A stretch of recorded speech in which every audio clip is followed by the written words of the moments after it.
G'day, Professor Joseph Drew here. I'm here to talk to you this time about the Leviathan hypothesis, local government and COVID.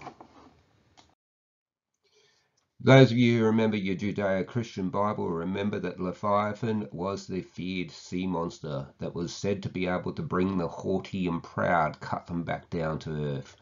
Leviathan also in the economics literature is a metaphor for a government which gets out of control, who takes on monstrous proportions, which destroys human dignity. Recall that human dignity is your right to pursue your existential ends without undue interference. And I think we've all seen through COVID that government really can take on these monstrous proportions and destroy your human dignity. And in fact, that was an idea known to the ancients. I read now from Josephus Flavius, the Roman historian, his reply when people asked for government. This is what he said government would do. They will use their subjects as beasts according to the violence of their own wills and inclinations and other passions, as wholly carried away with the lust of power. Now, Leviathan idea was used, and the word was used to coin the Leviathan hypothesis by the great political economist James Buchanan.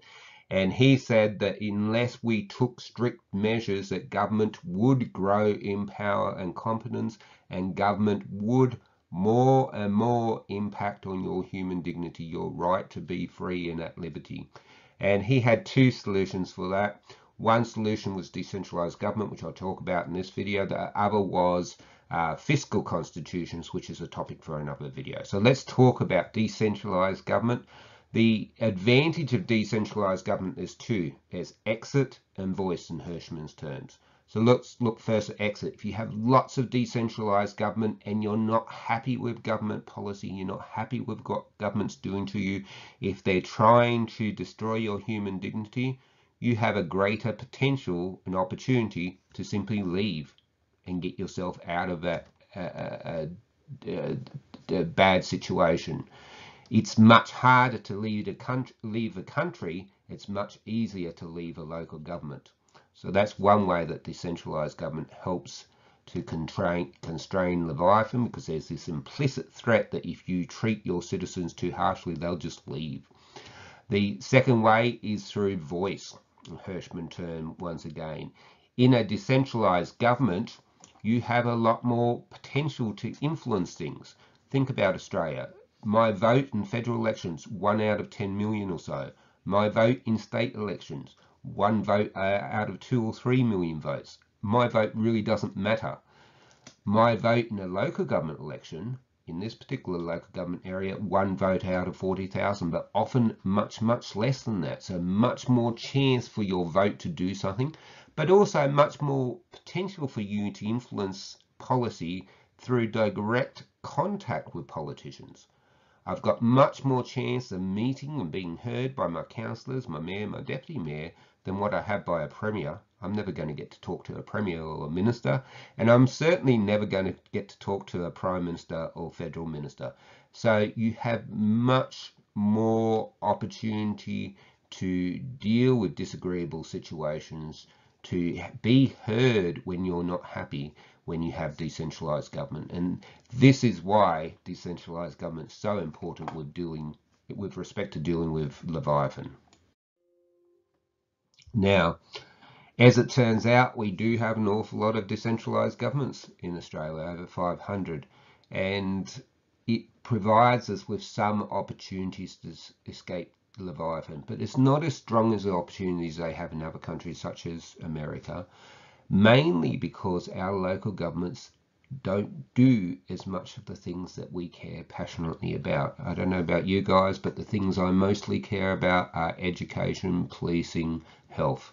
And in Australia, they're state government functions, and a lot of systems overseas, they're local government functions. And there's a good argument that if we want to escape Leviathan, if we want to be free of the threat of having our human dignity squashed and ravaged by this monster government, that we need local governments to be doing much more of those things that we care so much about, so that if we're not happy with things, we can influence it or we can leave. Now, it's particularly interesting in terms of COVID.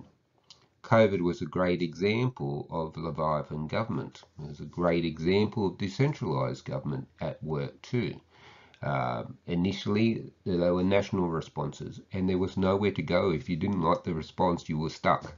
Then we had state-level responses, and some people were able to flee across state borders before they were closed. But still, you had whole states being closed down when COVID cases were in Sydney, 400 kilometres away from me. Finally, the states realised that there were things called local government boundaries, and that we didn't have to shut down a whole state in order to control COVID. We could shut down a local government boundary. Most people know which local government they live in.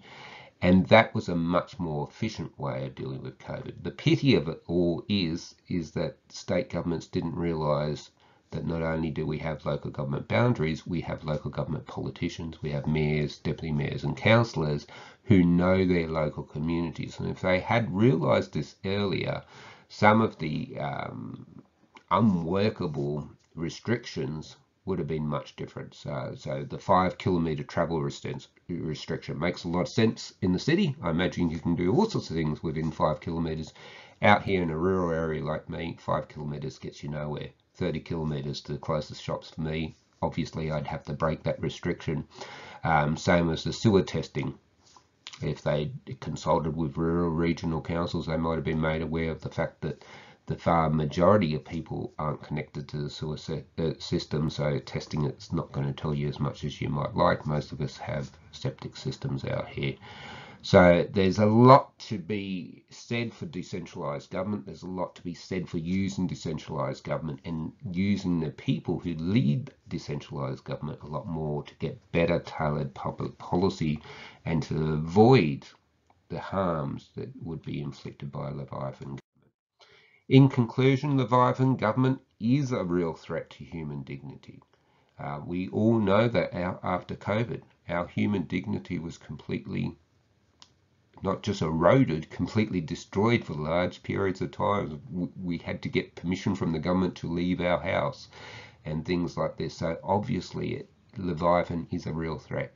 And the political economy literature tells us if we want to avoid this threat of Leviathan, if we want to control and constrain Leviathan and stop it from growing and growing and growing until we have no dignity at all, well then a big part of the solution is decentralised government, and in particular local government. And I just hope that next time we have a public policy crisis, a big drama like COVID, that people remember that we do have decentralised government, and that mostly it will be more efficient and more effective to deliver things through decentralised government than through central government.